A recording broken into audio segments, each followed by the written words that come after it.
सिर्फ भोलेनाथ कैसे मिले? दिगंबरम, दिगंबर अवस्था में भोलेनाथ। तो अब सबने क्या किया कि बोले यही बाबा जी ठीक बैठे हैं, इन्हीं को विष दे दो।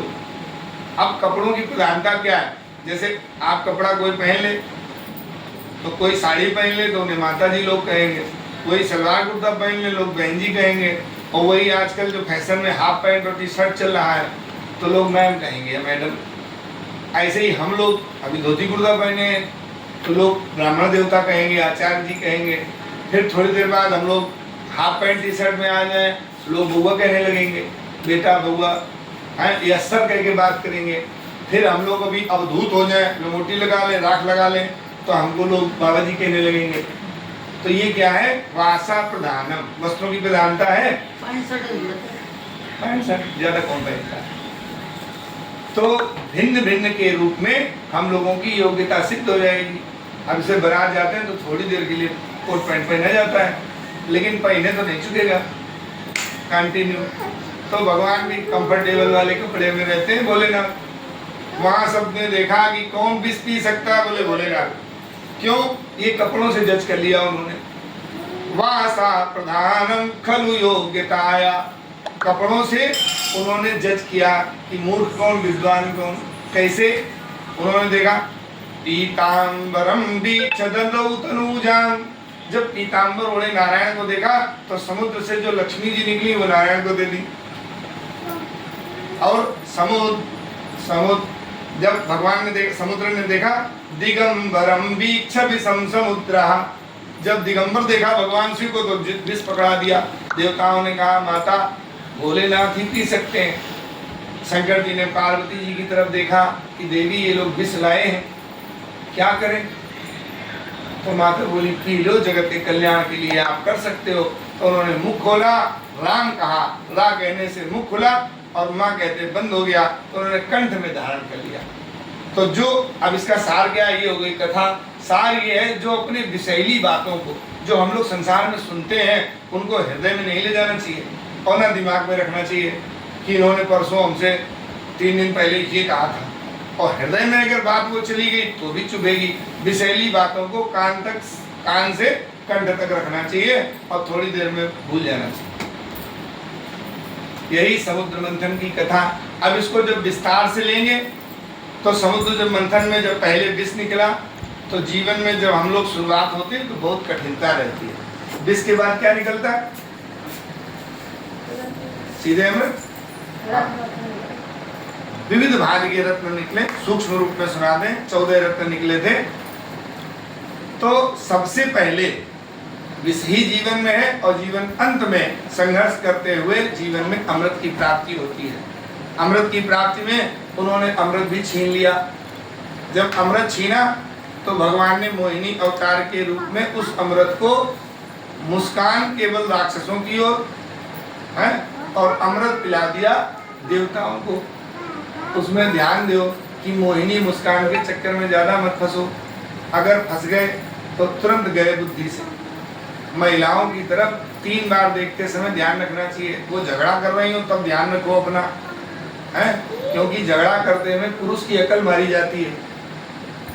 शास्त्र सम्मत बात है, ध्यान पूर्वक जब वो झगड़ा करें तो उनसे ये कहो जो आप कह रहे हो बिल्कुल ठीक कह रहे हो। और अगर तुम उस झगड़े में चिंतन में तुमने किया तो तुम्हारी बुद्धि गई, कोई भी कर रही हो। और अगर वो रो रही हो तो उनके आंसुओं पे अगर चले गए तो कभी कभी वो नकली आंसू बहा लेती है अपना काम बनाने के लिए। ये उनके पास हथियार है, इसमें बचे रहना चाहिए। और तीसरा है उनकी मुस्कुराहट। उन्होंने तिरछी चितवन से देख के मुस्कुराया, आपकी बुद्धि काम करना बंद कर देगी। और ये उसमें सार्वभौमिक बात है। एक से एक दैत्य राक्षस जो थे बलशाली थे, तो जब भगवान छमछम करते हुए मोहिनी रूप में आए तो उन्होंने कहा अरे सुंदरी तुम किनकी कन्या हो? बोले तुमसे क्या मतलब, हम किसी की भी कन्या हो, तुम कौन होते हो पूछने वाले? हम मस्त घूम रही हैं अपना, जवाब नहीं आता। बोले तुम बड़ी समझदार। बोले तुम इतने अच्छे कुल के खानदान के कश्यप ऋषि के पुत्र होके एक अकेली नारी को देख के उससे बात करना चाहते हो? अब तो वो लोग बोले तो बड़ी नारी समझदार। हाँ, और बोले देवी हम ये चाहते हैं तुम अपने इन कर कमलों से हमको ये अमृत पान कराओ। बोले हम क्यों कराएं, हम स्वतंत्र रहने वाली नारी हैं, हम ये अमृत पान नहीं कराएंगे। और फिर मैंने तो सुना है कि तुम दोनों लोग, देवता और दैत्य दोनों लोग मिलकर के समुद्र मंथन किए, तो देवता कहाँ है? और अगर मैं बंटवारा करूंगी तो बराबर बराबर करूंगी। अरे ये बोले ये देवी बिल्कुल ठीक है। तब तक उन्होंने 2-3 ने प्रपोजल दिया, फिर शादी किससे करोगी? तो हम ही से करना। तो भगवान उनको मुस्कुरा के आप भी बड़ी नटखट बातें करेंगी। और वहां सब बुद्धिहीन जितने थे सबकी बुद्धि मारी गई। सब बोले देखो मेरी तरफ देखा, मुस्कुरा रही है। अब भगवान लिवा गए, बोले बेटे सब लोग। अब देवताओं की तरफ देखे तो देवताओं को तो नारायण दिख रहे थे, और उधर मोहिनी मुस्कान से उनकी तरफ तिरछी चितवन से जिसको देखे वही समझे कि हमारी बात पक्की है, अब हम ही से शादी करेगी।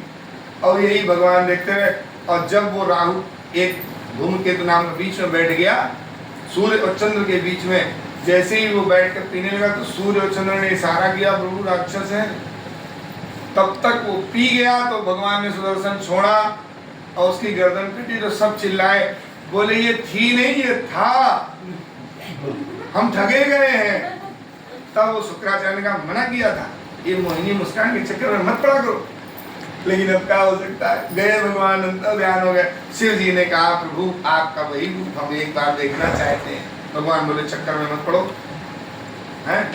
और इधर अब जब देवताओं ने तो अमृत पी लिया, अब दैत्यों ने लड़ाई शुरू करी तो देवता तो अमृत छक के पी चुके थे। डकार आ गई, उठाए हथियार, मार फंटी सही कर दिया। अब झगड़ा बिल्कुल जीत गए, क्योंकि अब मरना तो है नहीं। तो अब जो वारुणी मदिरा जिन्होंने पी थी वो दैत्य कहलाए, और जिन्होंने अमृत पिया जीवन का वो देवता कहलाए।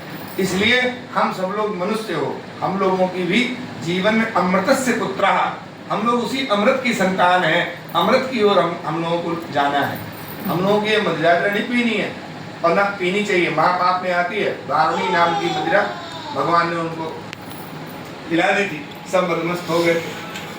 तो इन तीनों बातों से सावधान रहना चाहिए। स्वतंत्र, उन्होंने देखो भगवान कह भी रहे थे कि मैं स्वेच्छाचारिणी हूँ और तुम लोग मेरी बातों के चक्कर में मत फंसो। देखो कितनी सही बात कर रहे हैं, और इसी में तो फंस जाते हैं। अब इससे शिक्षा ही लेने की ये कथा है। आगे भगवान के उसमें अब क्या हुआ कि उन्होंने कहा शुक्राचार्य ने कि देखो ऐसे नहीं अब देवताओं से जीत पाओगे, उन्होंने अमृत पान कर लिया है, अब क्या करो? बोले 100 यज्ञ करो तुम। तो बलि ने 100 अश्वमेध यज्ञ करी, बड़ी बड़ी यज्ञ करी विशाल। उस यज्ञ से ब्राह्मण बड़े प्रसन्न हो गए, बोले ब्राह्मणों को बस में करो। बोले कैसे होंगे? खूब इनकी सेवा करो, जब सेवा से ये प्रसन्न हो जाएंगे तब दे देंगे कुछ, ऐसे नहीं, सेवा करो। अब वो निर्लेप भाव से सेवा करने लगा। ब्राह्मणों ने एक दिन सोचा बलि पैदल जा रहे हो, हाँ। अब बोले क्या करें महाराज, अब आप लोगों की सेवा में हमारे पास तो कुछ बचा नहीं है। बोले अच्छा इतनी तुमने सेवा करी है? ऐसे किया, हाथ ऊपर उठाया, तेजो में रथ। बोले लो तीनों लोगों में चाहे जहाँ चले जाना। अरे बोले पंडित जी बस यही तो आपकी कृपा है। और तेजो में रथ पे बैठे, जो इंद्रलोक पहुंचे तो सारे देवता भाग गए। बलि का आना तेजो में रथ, उसका कोई सामना नहीं कर पाया। बृहस्पति ने देवताओं से कहा कि ये चुपचाप निकल लो, गुफा कमराएं ढूंढ लो, धरती जहां मिले तुम लोगों को। अब बलि का सामना कोई नहीं कर सकता है। बोले क्यों? बोले ब्राह्मणों का आशीर्वाद है, और ब्राह्मणों के हितैषी है भगवान। प्रजा का पाप भोगता है राजा, राजा का पाप भोगते हैं ब्राह्मण माने यजमान का, और ब्राह्मण का पाप भोगते हैं नारायण। तब जाके वो सम्मिलित होता है, ऐसे थोड़ी हो जाता है। ज्यादा किसी के दान की अन्न खा लो पेट फट जाएगा। अगर गायत्री जब कोई ब्राह्मण न करता हो और दान का अन्न ज्यादा जगह खा ले तो वो हजम नहीं करता। इसलिए हम लोग कहते हैं जहाँ कहीं भंडारा हो तो पहले पता कर लो काहे का भंडारा है। आजकल शहर में लोग तिरही वाला भंडारा भी सड़क पे रख देते हैं, ज्यादा लोग आते हैं नहीं। घर में व्यवहार था नहीं, 13 ब्राह्मण मिले नहीं, माँ ने कन्या खवाई, अब भंडारा बनाया कहाँ जाए? तो बोले ऐसा करो कि तो भंडारा है सड़क पे रख। तो यही नहीं पता चलता भंडारा काहे का हो रहा है, संछेदन का है, मुंडन का है, पसनी का है, बराव का है, तिरही का है, काहे का है पता ही नहीं है। तो सड़क पे रखा, अब भगवान का भोग बने, अच्छे से बैठ के खाएं। भाई हम लोगों का कर्म क्या है, कहाँ खाएं, कैसे खाएं, कब खाएं, तो यही भोजन है। और भोजन, आहार और खाना में दिक्कत है। खाना खाते हैं राक्षस, भोजन करते हैं मनुष्य, और आहार करते हैं देवता। जो दोनों हाथों से किया जाए वो है आहार। जैसे जब आप आम खाते हैं तो उसको क्या कहते हैं, फलाहार। आहार हुआ, एक हाथ से खाते हैं दोनों हाथ से। अगर आम है हाथ में तो जो फल का आहार होगा दोनों हाथ से किया जाता है। भोजन करते हैं एक हाथ से, और खाना भी खाते हैं दोनों हाथ से। बर्गर, पिज्जा, मोमोज, और ये दुन्ना पत्तल में जो चलता है दोनों हाथ जुटे रहते हैं, कटोरा लेके खड़े रहते हैं, उसके आगे भैया एक हम करो है। बहुत बड़ा विवाह होगा तो हम लोगों को बैठ के भोजन कराने वाला कोई नहीं है। हम लोग नान रोटी वाले के पास खड़े हो जाते हैं, फिर वहाँ लाइन लगती है, बड़े बड़े लोग खड़े होते हैं सूट बूट 3 पीस में, बड़ी सुंदर सी साड़ियाँ पहन के लोग खड़ी होती हैं वहाँ, भैया एक रोटी। क्या बात, ऐसा लगता है क्या जमाना आ गया है। जिनके घर में हम लोग कैसे बैठ के भोजन करते हैं कि बिटिया लोग पूछने आती हैं, और दे रोटी, और दे रोटी, और भैया एक रोटी, दोनों कितना अंतर है। अगर इज्जत है तो फर्क समझ में आएगा, और मान लो कि भय आदमी हो तो क्या समझोगे, फिर तो कोई समझने की जरूरत नहीं है। अब वहां यही देवता दानों, तो उन्होंने कहा बलि का तुम सामना नहीं कर सकते हो। उसने ब्राह्मणों के उस परम तेज को प्राप्त कर लिया है, उनके हृदय को इतना प्रसन्न कर लिया है कि अब तुम सामना नहीं कर सकते हो। तो बोले करें क्या, बोले चुप। कभी कभी काल की वशीभूत जब हम होते हैं तो कभी कभी चुप रहना ही कल्याणकारी है। अब भगवान ने चुप रह गई तो वो विषपान किया, तो इसका विषपान देवताओं, अब तुम विषपान ऐसे करो एकांत में। अब जाके उन्होंने एकांत जब किया तो एक दिन अदिति बोली कि हे पति परमेश्वर, अपने पुत्रों को मैं इस प्रकार देख नहीं सकती, बेचारे गुफा के अंदर में छुपे छुपे घूम रहे, कब तक घूमेंगे। तो बोली देवी तुम पयोव्रत करो, उस पयोव्रत के प्रभाव से तुम्हें भगवान रूपी संतान की प्राप्ति होगी। तो उनका कैसे करना है, तो बोले फाल्गुन मास की अमावस्या में इस व्रत को तुम्हें 12 दिनों तक करना है, और इस व्रत के प्रभाव से तुम्हें अवश्य ही भगवत रूपी संतान की प्राप्ति होगी। तो उनका ठीक है महाराज। व्रत के सारे विधान नियम उन्होंने सब पूछ लिए, और आदर पूर्वक पयोव्रत किया अदिति माता ने। उस पयोव्रत के प्रभाव से उनके गर्भ में भगवान वामन का प्रादुर्भाव हुआ। बोलिए वामन भगवान की जय हो। अब वामन भगवान आए तो वामन भगवान का जन्म भी हो गया। हम लोग जल्दी जल्दी जन्म करा लें। तो वामन भगवान का जो ही जन्म हुआ तो सबसे पहले उनको उनके जो गुरुदेव थे उन्होंने कहा बच्चा भिक्षा के लिए तुम्हें जाना है। तो कहा प्रभु सामग्री तो दो, भिक्षा काहे में लाएंगे, क्या करना है, कैसे करना है। तो उन्होंने कहा ठीक है, हम तुम्हारी समस्त व्यवस्थाएं हम कराए दे रहे हैं। तो हर प्रकार से उन्होंने उन्हें आच्छादित किया। सबसे पहले भूमि ने उनको पादुका दी। कैसी पादुका, एक कदम आगे बढ़ाएंगे चाहे जहां चले जाएं, वामन भगवान।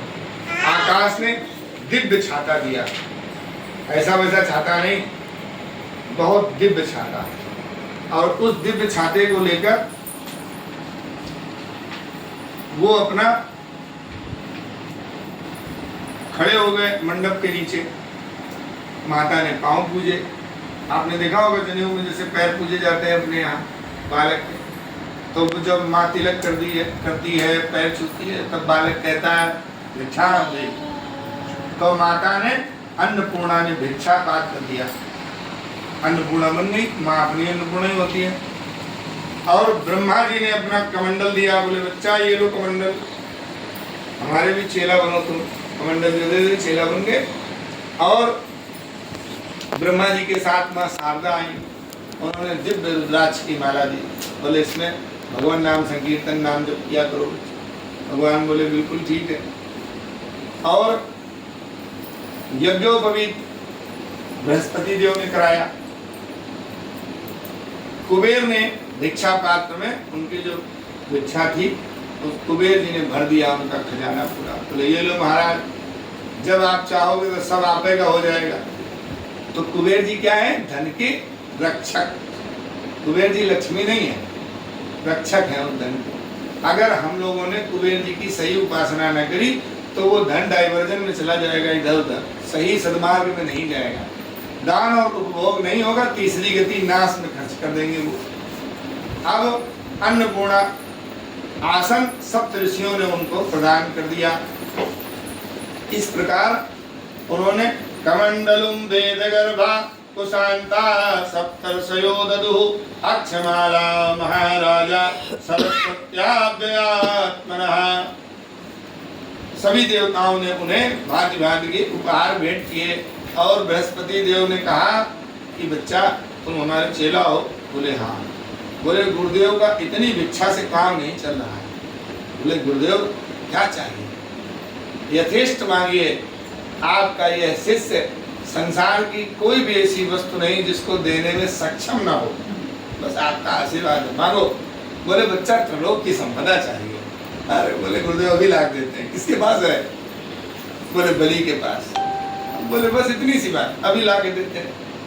अपने नन्हे नन्हे पांव से बलि के ये बस वो तो खड़ा हुआ ऐसी थी, एक बढ़ाना था, पहुंच गए। अब उसने बलि ने देखा बड़ा तेजों में सूर्य जैसे निकल रहा हो, ऐसा कोई आ रहा है छोटा तेज कितना शरीर में। अब जब देखा तो खड़ा होकर प्रणाम करने लगा। दिव्य ब्राह्मण आया है, स्वागतम ते नमस्तुभ्यम। इतना प्रसन्न हुआ कि हाथ जोड़कर यज्ञ में ही खड़े हो गए। स्वागतम ते नमस्तुभ्यम ब्रह्मं किं करवामते ब्रह्मसीनां तपा साक्षात् मन्ये त्वां यवपुर्धरम्। अद्यनः पितरस्तप्ता अद्याना पावितं कुलम् अद्या सृष्टा कतुरयम् यद्भावानागतो ग्रहान्। आपके आगमन से मैं गदगद हो गया, बारंबार आपके चरणों में कोटि कोटि प्रणाम करता हूँ। ऐसा लग रहा है जैसे ईशान दिशा से सूर्य उदय हो गया और आप तो पश्चिम द्वार से प्रविष्ट हो रहे हैं। क्या चाहिए प्रभु? ब्राह्मण कुमार बताओ। अब बेचारे एकदम छोटे से बने थे, बहुने मामन भगवान थे। अब वो ज्यादा तो बोले नहीं, मौन खड़े हो गए। अरे बोले शर्मा जी शर्माओ मत, जो चाहिए निसंकोच कहो। उससे बच्चे नहीं शर्माते हैं, उसी तरीके अपना छाता घुमाते खड़े हो गए। बच्चे आप देखना सीधे नहीं खड़े होंगे, और जब सीधे खड़े होंगे तो इसका मतलब बीमार है। जैसे किसी बच्चे से आप कहो सीधे बैठो तो वो थोड़ी थोड़ी देर में ऐसे करता रहेगा। अब वो अपना छाता घुमा रहे ऐसे ऐसे अपना करते रहे। हम कहा नहीं संकोच कहो बच्चा, संकोच न करो, मांगो क्या चाहिए, जो मांगोगे सो दे देंगे। तो बोले वाह, जैसा नाम सुना था आपका आप बिल्कुल वैसे ही। आजकल तो मान लो ऐसा करना पड़ता है कि जिसके घर जाओ उसकी पत्नी की तारीफ करनी पड़ती है कि आप भाभी जी बहुत अच्छी हैं, जब से विवाह हुआ है तब से आप एकदम धन्ना से परिपूर्ण है। अब ये तारीफ मालूम करनी पड़ती, कहीं कहीं करनी पड़ती, सब जगह नहीं। और किसी किसी जगह पर कुल की तारीफ होती है कि आपके बाबा बहुत अच्छे थे, आपके पिताजी बहुत अच्छे थे। अब जो लोग शहर में अकेले रह रहे हैं, न सास है न ससुर है, अकेले रहते हैं, अब उनसे ये कहो कि आपके पिताजी बहुत अच्छे थे तो उनकी पत्नी को नाराज हो जाए। तो उसमें ये कलयुग का प्रभाव है कि यही कहना पड़ता है यार आप दोनों लोग को बढ़िया। नहीं तो अब इन्होंने कहा मैंने तो सुना था आपके जो बाबा, अरे बाप, प्रहलाद जी बड़े भक्तवत्सल थे। प्रहलाद जी मैंने उनको सुना, भगवान के यथाशीघ्र उन्होंने दर्शन किए, बड़ी कम उम्र में दर्शन कर लिए थे। और मैंने आपके पिता विरोचन को भी सुना है, वो भी बड़े अद्भुत थे, बड़े दानवीर शिरोमणि थे। पंडित जी को तो हमने ऐसे वैसे समझा था, ये तो 3 पीढ़ी तक जानते हैं हमारा।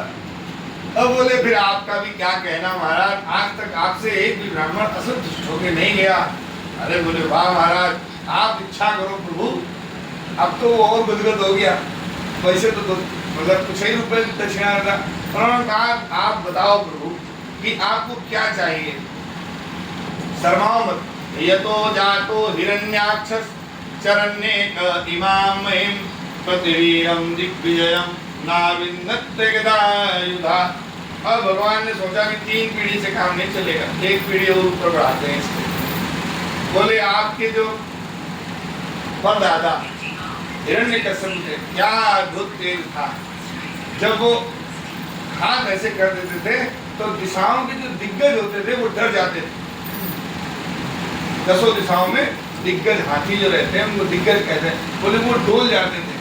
जब वो क्रोध से धरती पर लात मार देते थे तो ये धरा कंपायमान हो जाती थी। क्या अद्भुत वीरों का आपका कुल है। अब तो छाती हो गई।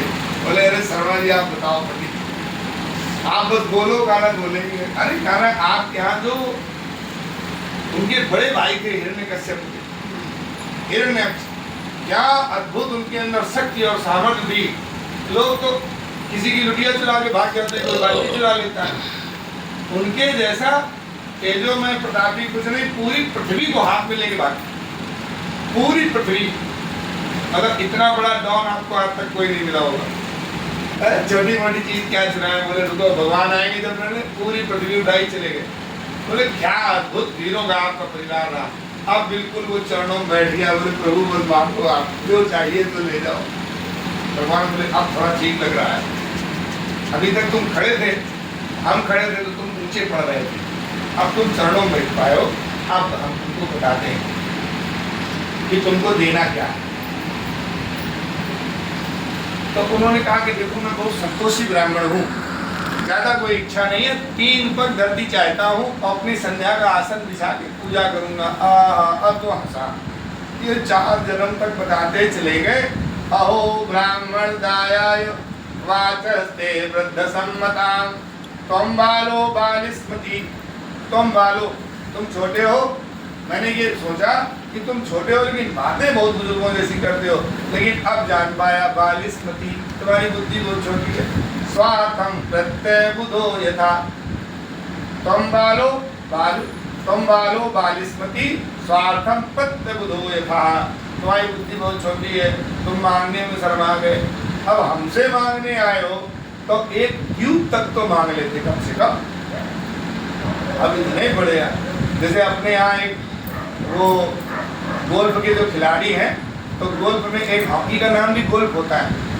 तो उन्होंने किसी राजा से कह दिया, उन्होंने पूछा आपको क्या चाहिए, तो बोले मुझे गोल्फ चाहिए। तो उस पार्क को भी वही कहते हैं, गोल्फ पार्क। वो कुछ समय तो कुछ बोले नहीं। उन्होंने उस खिलाड़ी से कहा अच्छा ठीक है। और कुछ दिन बाद 1 साल बाद उस खिलाड़ी को बुलाया अपने यहाँ और उसको चाबी दी। बोले काहे? बोले आपके पार्क की चाबी है।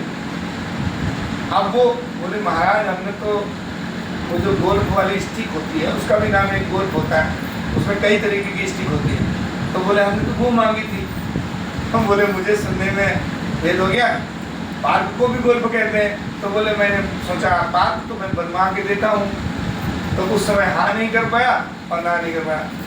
तो यहाँ पर वो राजा है, तो जो राजा होते हैं उनका सोचना बड़ा होता है। जैसे हम और आप में चर्चा चल जाए कि ठीक है भैया 1 तक में भागवत कथा हो जाएगी। अब यहाँ पर 1 का मतलब कुछ अलग है। सब्जी वाले से अगर बात होगी तो वो कहेगा भैया 1 कम है सब्जी लेने में। तो अब वो 1 नोट हो सकता है 10 का भी, 1 का सिक्का भी कम हो सकता है। अब यहाँ पर देखो 1 की परिभाषा अलग है। और यही कोई बिल्डर्स लोग हों तो वो बोलेंगे यार 1 की कमी पड़ रही है। अब यहाँ पर अंदाजा लगा सकते हो कि वो 1 कितना होगा।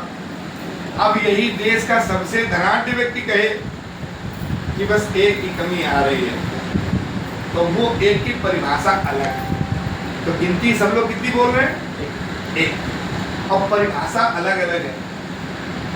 वो 1 रुपए से लगा के 100 के नोट से 1000 का 1000 करोड़ और 1 करोड़ तक में जा रही है लिमिट। तो ऐसे ही उन्होंने कहा कि 3 पग जो है 3 पग दे दो। उन्होंने कहा ड्यूक मांग लो, ना महाराज हम बड़े संतोषी हैं। अब उन्होंने विस्तार से ब्राह्मण का वो बताया कि ब्राह्मण कैसा होना चाहिए। असंतुष्टा द्विजानष्टा, ब्राह्मण अगर संतुष्टि है तो नष्ट हो जाएगा, और राजा है वो संतुष्ट होगा तो नष्ट हो जाएगा। ब्राह्मण को संतुष्ट नहीं होना चाहिए, संतुष्ट रहना चाहिए, और राजा को कभी संतुष्ट नहीं होना चाहिए, और टैक्स आएगा तो और बढ़ेगा। तो समझाया, ठीक है। शंकर को फिर अच्छा 3 पग का, गुरुदेव ने मना किया, ये बच्चा चखा जाओ, ये आमन मामन नहीं है, ये बावन लीची है, इसके चक्कर में मत पड़ो, मैंने देख लिया है, ये साक्षात विष्णु है, एक पल में तुम्हारा सब चला जाएगा। अब बोले जब भगवान ही मांग रहे हैं तो फिर देने में क्या है।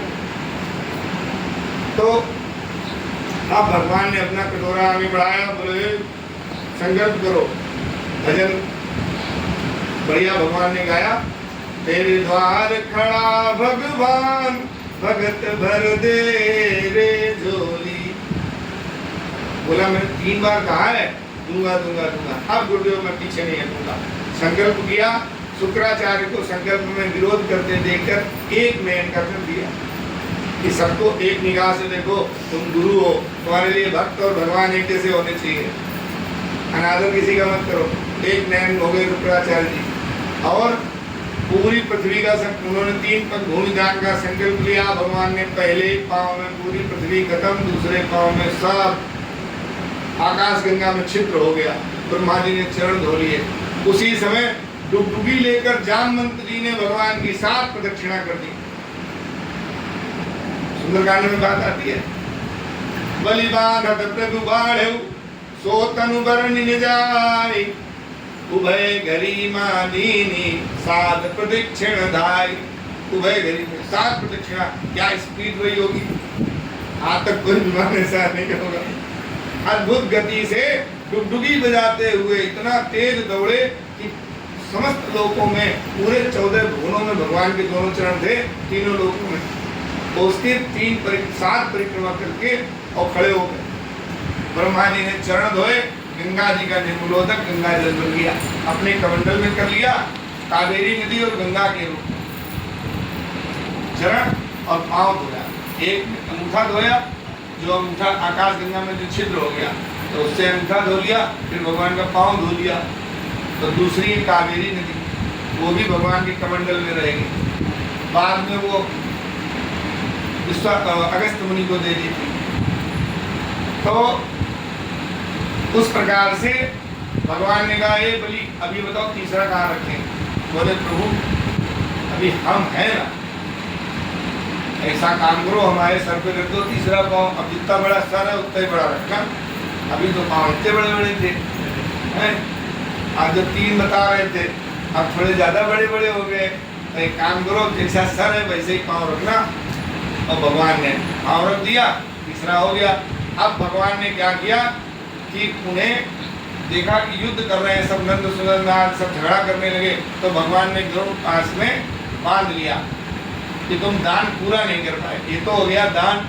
बोले अब दक्षिणा। अब बोले महाराज दक्षिणा कहाँ दे। बोले है तो सब हमारा, त्रिलोक की संपदा तो दान होगी, नब किया सब, अब दक्षिणा। तो बोले दक्षिणा में ये शरीर ले लो। बोले ये गलत बात है, नगर नारायण होना चाहिए। बांध दिया गरुड़ पास में। पत्नी आई, भगवान से कहा प्रभु इनको स्वीकार आप कर लो। अब प्रहलाद जी आए, समझाया कि हमारा जो नाती है वो आप ही का दास है प्रभु, जैसे चाहो आप वैसे करो। भगवान ने बड़ी अपकीर्ति करी, खूब उटपटांग कहा। बलि के मन में भेद न उत्पन्न हुआ भगवान की श्रद्धा के प्रति। भगवान प्रसन्न हो गए, गरुड़ पास खुल गई और भगवान बोले बलि मैं इसलिए तुझसे दुर्वचन कह रहा था कि मैं तेरी हृदय की इच्छा जानना चाहता। जो छोटी छोटी बातों में विचलित हो जाते हैं, जैसे हमने कहा आप बड़े मूर्ख व्यक्ति हैं, आप अरे हमें मूर्ख कहा, हमें मूर्ख कहा, अब रात भर नींद नहीं आ रही, हमें मूर्ख कहा, हमें कॉन्फिडेंस नहीं आ रहा, हमें मूर्ख कहा। इतनी बार अगर आप मन में बात दोहरा रहे हैं तो इसका मतलब है आपको बुरी लग गई है। और बलि को भगवान ने खूब आक्षेप लगाए, एक आक्षेप उसने माना नहीं, सत्य नहीं। बोले प्रभु जैसा आप तो, आप जो कह रहे हैं वही सत्य है।